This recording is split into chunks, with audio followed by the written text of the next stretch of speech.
বিসমিল্লাহির রহমানির রহিম। আসসালামু আলাইকুম আপুরা ভাইরা, কেমন আছেন? এই যে দেখুন, আজকে রাতে আমি এখানে আলু কুটে ধুয়ে পরিষ্কার করে নিচ্ছি, আর এই যে চিংড়ি মাছ, আর এই যে বুটের ডাল দিয়ে আমি ডিম ভেজে রান্না করব, পেঁয়াজ কাঁচামরিচ দিয়ে ভেজে তারপরে আমি ডিমটা রান্না করব।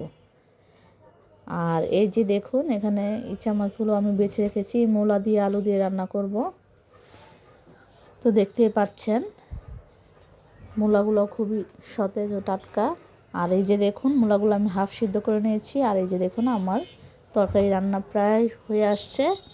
এরপরে আমি দেখতে পাচ্ছেন এই যে, তো আমি একটু ঝাল কম দিয়েছি, একটু কাঁচামরিচ বাটা দিয়েছিলাম, তার জন্য একটু কালারটা একটু হালকা হলুদ হয়ে আসছে।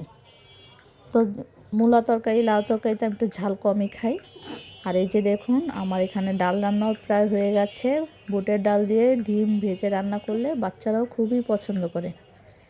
তো আজকে রাতে আমি এটাই খাবো, যেহেতু সারাদিন গ্যাস থাকে না।